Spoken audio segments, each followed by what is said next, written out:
Astaghfirullah. Bicara tentang Al-Quran. Jadi Al-Quran adalah kitab suci terakhir yang Allah Subhanahu wa Ta'ala turunkan ke bumi. Sebelumnya sudah ada Suhuf Ibrahim, Suhuf Musa, kemudian Taurat, Zabur, Injil, dan yang terakhir adalah Al-Quran Al-Karim. Yang ingin saya jelaskan soal Al-Quran ini adalah pengaruh Al-Quran kepada dada seorang muslim. Bagaimana bisa Al-Quran yang sangat besar mempengaruhi dada seorang muslim? Harusnya seperti itu maksudnya ya. Walaupun hari ini kebanyakan orang yang baca Quran itu biasa-biasa saja. Kadang-kadang kita membaca atau mendengar itu seolah-olah hati kita ini tidak bergetar. Padahal harusnya Allah Subhanahu wa Ta'ala berfirman, wa idza tuliyat alaihim ayatuhu zadatuhum imana. Apabila dibacakan Al-Quran itu harusnya seorang muslim atau mukmin itu bertambah imannya. Nabi SAW mencontohkan bagaimana pengaruh Al-Quran kepada dirinya. Nabi SAW menangis karena turunnya ayat ini. Sehingga selepas sholat subuh, yang namanya menangis lama tentu ada bekasnya gitu ya. Tentu di matanya juga agak bengkak-bengkak. Namanya orang habis menangis lama gitu.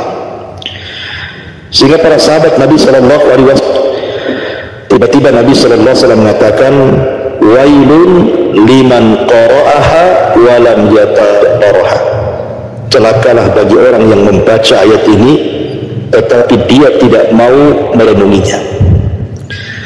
Kemudian Nabi SAW membacakan, inna fi khalqis samawati wal ard wa ikhtilafil laili wan nahar la ayatin liulil albab ila akhiril ayat.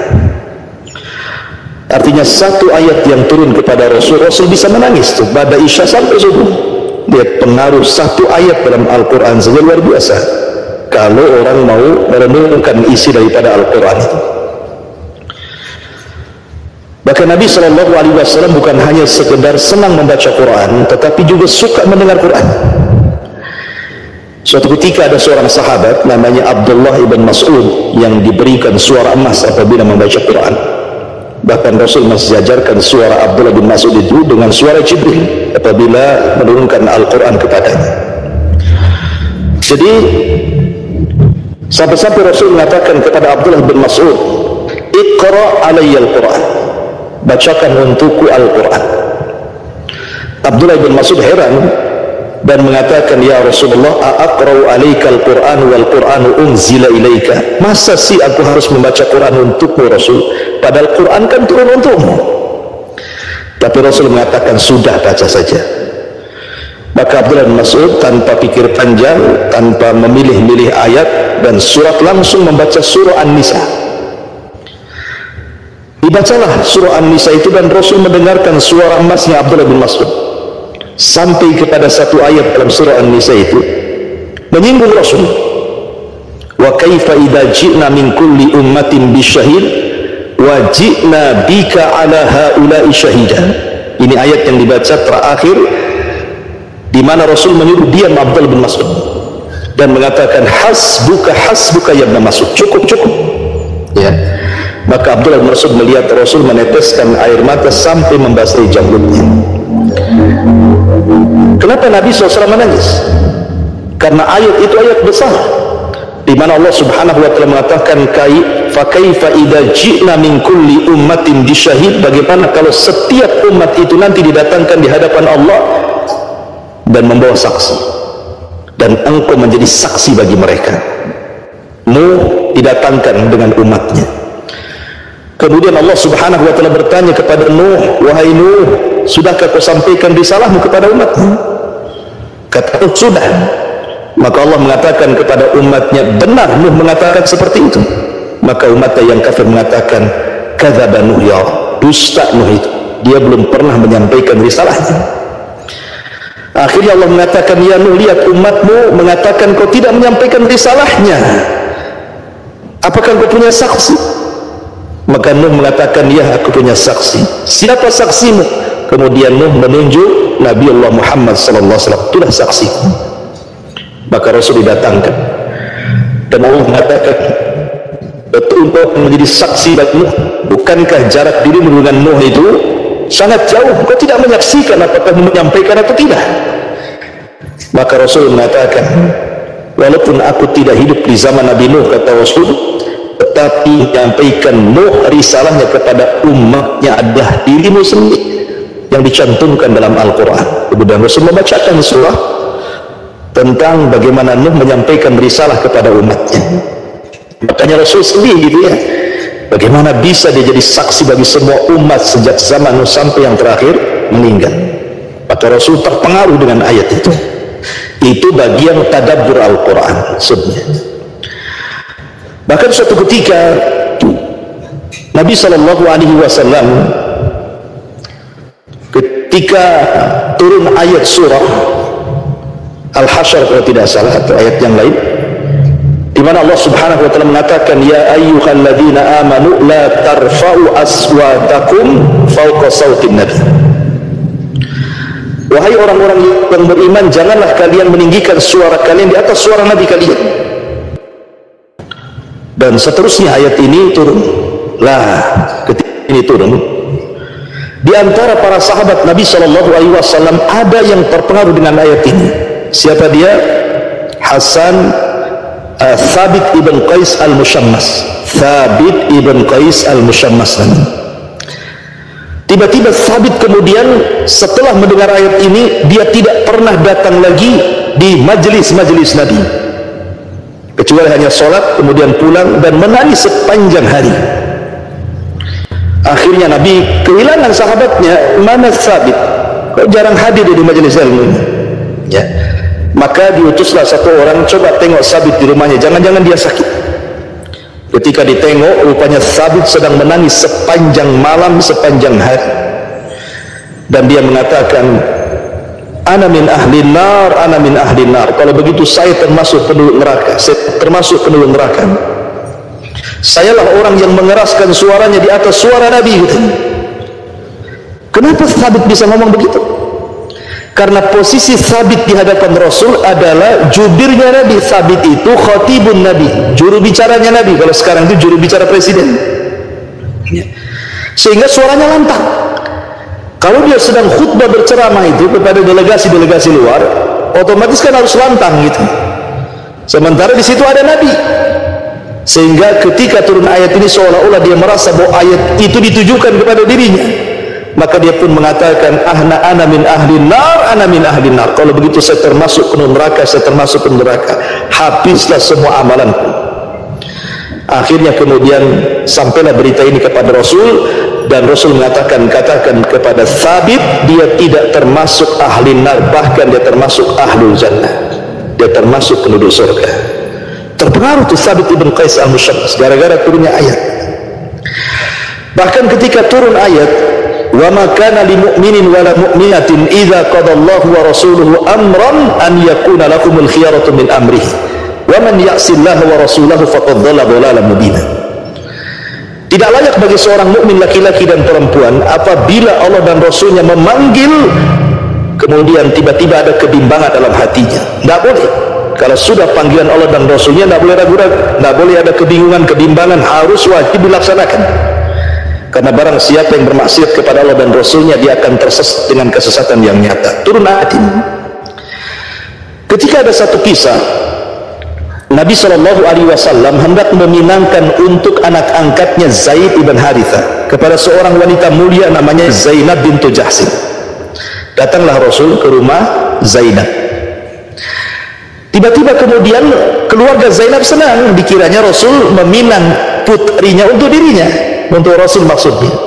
Tapi alangkah kagetnya ketika orang tua Zainab itu Rasul meminangkan untuk anak angkatnya Zaid. Zaid ini angkat Rasul, seorang budak berkulit hitam, ya, diangkatkan oleh Rasul dan dimerdekakan. Sehingga Zainab ini, orang tua Zainab ini tidak mau gitu. Apa tidak ditawarkan kepada Abu Bakar, Umar, Uthman, Ali? Kenapa mesti Zaid gitu maksudnya? Kan ada orang yang lebih mulia. Kalaupun kau tidak mau ya Rasul, tawarkan kepada Abu Bakar, tawarkan kepada Umar, Utsman, Ali atau sahabat yang lainnya. Janganlah Zaid, gitu maksudnya. Kemudian Nabi SAW terdiam sampai turun ayat yang saya baca. Tidak layak bagi seorang mukmin laki-laki dan perempuan kalau Allah dan Rasulnya merintahkan sesuatu untuk ada kebimbangan. Ketika turun ayat ini, maka satu keluarga mengatakan sami'na wa ata'na. Nah, ini kalau sudah perintah dan Rasulnya, apa mau dikata? Maka menikahlah Zainab dengan Zaid. Walaupun pernikahannya tidak lama, kemudian cerai dan Rasul menikahi Zainab, menikahi bekas istri anak angkat. Kenapa? Untuk menghilangkan tradisi jahiliyah yang mengharamkan tidak boleh menikahi bekas istri anak angkat. Kenapa? Untuk membedakan antara posisi anak angkat dan anak kandung, itu maksudnya.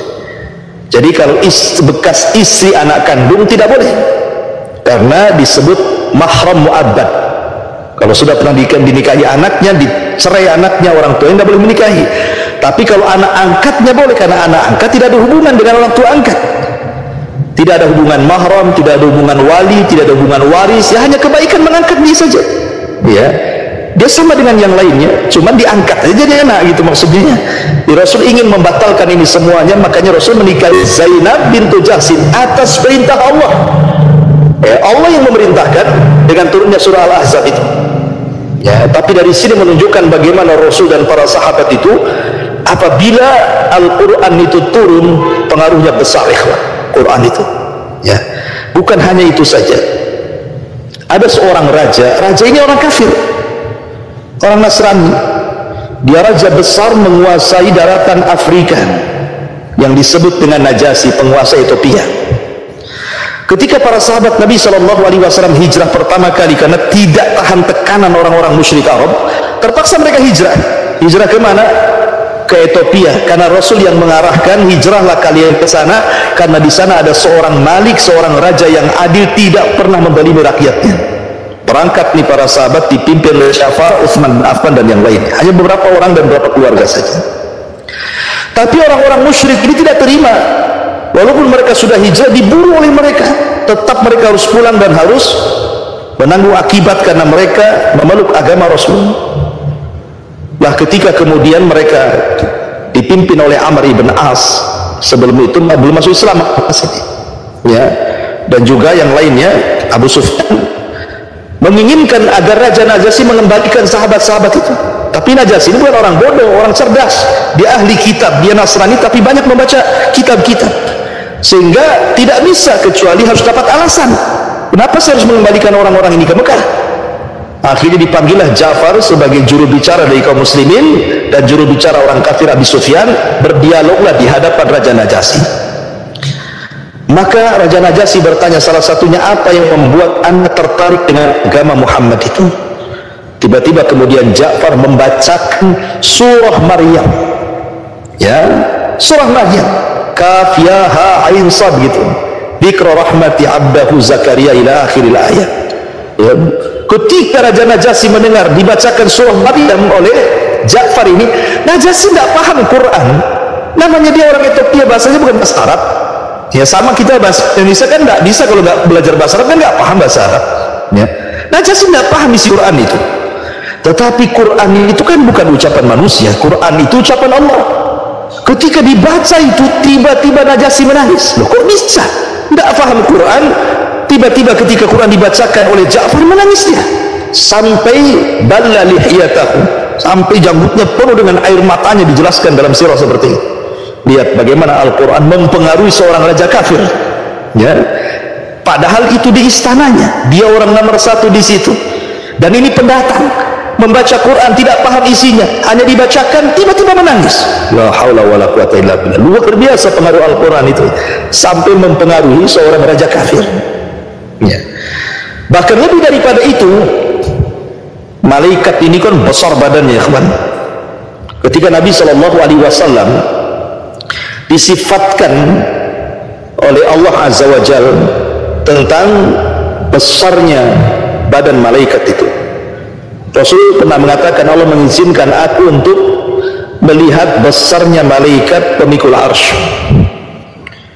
Kemudian Nabi SAW menjelaskan bahwa kakinya itu di bawah lapisan bumi yang paling bawah, kemudian menjulang badannya sampai menembus langit pertama sampai ke-7, sampai bahunya memikul arsy Allah Subhanahu wa taala. Besar sekali malaikat ini. Malaikat itu makhluk yang besar, ya, makhluk besar-besar itu. Tetapi kalau ada orang baca Quran, malaikat itu melemah, ya. Malaikat itu langsung tunduk dengan bacaan Quran itu. Sampai suatu ketika seorang sahabat namanya Usaid ibn Khudair radhiyallahu an, Usaid ibn Khudair ini membaca Quran. Di sampingnya ada kuda dan ada anaknya Yahya sedang tertidur. Di malam itu dia membaca Quran karena himmahnya, semangatnya para sahabat itu setiap waktu kalau mereka senggang pasti mereka baca Quran. Jadi nggak kayak kita gitu ya, baca Quran itu di program gitu ya nantilah kalau ada kesempatan kita baca Quran. Nah itu kan kita kan di program ya kan, lah 3 ayat aja lah dan gitu ya. Itu masih mendingan main program-program, sama sekali nggak disentuh 1 tahun. Nanti Ramadan itu ditengokin aja orang baca Quran, kita tak juga baca Quran di situ ya. Tetapi para sahabat itu mana ada waktu senang dia baca Quran. Lah Usaid bin Khudair ini baca Quran, tiba-tiba kuda di sampingnya itu bergerak gara-gara dibaca Quran, meringkik dan bergerak dan hampir melukai anaknya Yahya. Berhenti dia. Setiap dia baca Quran kudanya meringkik, setiap baca Quran kudanya meringkik. Dia takut kalau seandainya kuda itu lari menginjak anaknya Yahya itu. Ketika dia melihat ke langit, ada cahaya di langit itu. Keesokan harinya dia bercerita kepada Nabi SAW, ya Rasul, semalam saya membaca Quran. Kalau bukan karena takut Yahya putraku diinjak kuda, aku akan terus membaca Quran. Kata Rasul, kenapa kau tidak baca? Baca terus. Kalau engkau terus membaca malam tadi, maka 70.000 malaikat akan turun dari langit dan manusia akan melihatnya. Lihat bagaimana pengaruh malaikat gitu ya, turun ya ke bumi. Kalau engkau terus membaca, 70.000 malaikat akan turun dan manusia akan melihatnya. Luar biasa gitu. Makanya para malaikat itu ada sayyahun yang pergi ke sana kemari apabila ada majelis ilmu seperti ini, atau ada orang yang membaca Quran, atau antum sedang baca Quran di kamar, atau ibu sedang baca Quran di kamar, itu malaikat dari mana-mana itu ada di atas kepala kita memanggil kawan-kawannya dan mengatakan halumma wahai para malaikat kemari, sampai mereka bertumpuk-tumpuk sampai ke langit. Itulah hadis Nabi SAW, majtama'a qaumun fi baiti min buyutillah yatsluna kitaballah wa yatadarasunahu bainahum illa nazalat alaihimus sakinah wa ghasyiyatuhumur rahmah wa haffathumul malaika wa dzakarallahu fi man indah. Kalau ada sebuah majlis dibacakan Al-Quran di situ, kecuali ditebar rasa tenang, rahmat, dan malaikat akan mengepak-ngepakkan sayapnya di atas kita. Artinya bahwa bacaan Quran itu pengaruhnya besar. Ya, malaikat saja sampai terpengaruh gitu dengan bacaan Quran itu. Nah, contoh yang lain, Anda kira kayu itu kan makhluk tidak berakal, kayu tidak bergerak, ya kan? Seonggok kayu yang antum tebas dari pohonnya pasti mati. Kalau sudah mati hanya seonggok kayu saja ya. Tapi lihat bagaimana kayu yang kita anggap barang mati, rupanya Al-Quran bisa mempengaruhi. Nabi SAW suatu ketika berkhutbah di atas mimbar, tiba-tiba ketika mendengar membacakan ayat Al-Quran itu di atas mimbar itu, membacakan Al-Quran, rupanya kayu di bawah itu, pelepah kurma itu menangis dia, dan sahabat mendengarnya. Kaget para sahabat ketika Rasul membacakan ayat Al-Quran ketika khutbah, tiba-tiba pelepah kurma itu menangis. Rasul turun dari mimbar, dipeluknya lah itu kayu kurma itu, diusap sampai akhirnya tangisannya berhenti. Kata Rasul, kalau aku tidak usap maka dia akan menangis sampai kiamat, katanya. Oh, luar biasa, kayu loh ya bisa terpengaruh dengan Quran ya. Bahkan langit dan bumi, Allah katakan, lau anzalna hadzal qur'ana ala jabalin la ra'aitahu khashi'an mutasaddian min khashyatillah wa tilkal amsalu nadribuha linnas. Dan kalau seandainya Al-Quran itu, lau anzalna Quran, kalau Al-Quran itu diturunkan untuk langit, untuk bumi dan gunung-gunung itu, maka engkau akan lihat gunung-gunung itu mereka akan bergegar. Makanya Allah mengatakan, wa minha lama yahbitu min khasyatillah, dan ada batu-batu itu karena saking takutnya kepada Allah bisa kemudian hancur. Ya. Makanya Allah mengatakan lau anzalna hadzal Qur'an ala jabal, kalau seandainya kami turunkan Quran itu untuk gunung, maka engkau akan melihat gunung itu khusyuk dan akan bergetar. Bagaimana Allah gambarkan Al-Quran itu mempengaruhi gunung gitu ya. Bahkan bukan hanya itu, jin saja. Ingat kisah jin Nasibin, jin yang pertama beriman.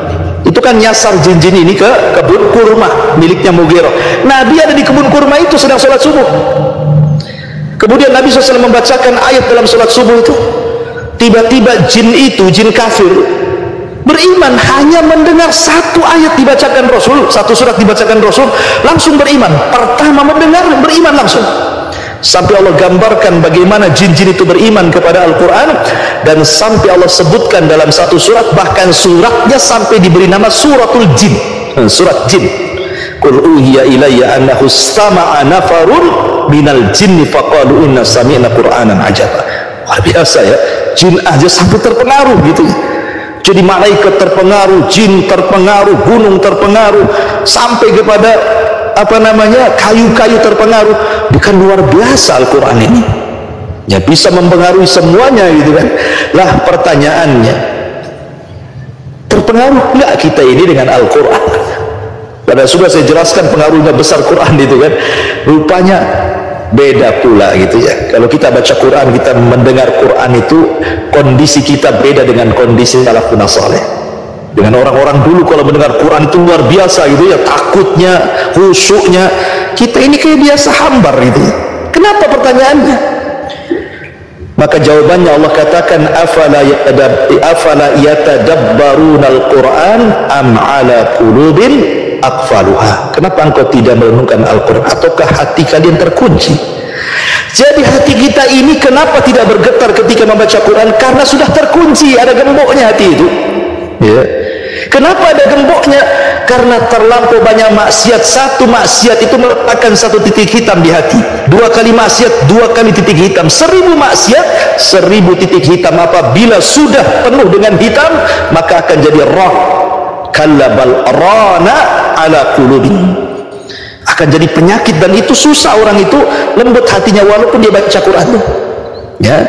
Makanya kenapa ketika membaca Quran supaya terpengaruh, jernihkan hati. Utsman bin Affan mengatakan, lau tahurat qulubuna masabi'na min kalami rabbina. Kalau bersih hati kita, kita tidak akan pernah kenyang untuk membaca Quran ya. Karena hati kita kotor inilah, banyak hasadnya, banyak dendamnya, banyak murkanya gitu ya, banyak emosinya, dengkinya. Itulah susah jadi Quran masuk ya.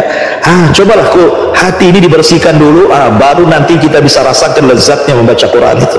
Sekarang ini kayaknya susah orang baca Quran itu, nggak lezat ya kan. Baru duduk aja beberapa ayat itu pantat nih kayak ada apa gitu ya, jadi suntik-suntik saja ya, kayaknya udah nggak suka duduk, maunya cepat pergi saja. Itulah bedanya. Dulu Quran itu di zaman Nabi, ikhwatu fiddin yang dimuliakan Allah Azza wa Jalla, dijadikan sebuah bacaan rutinitas.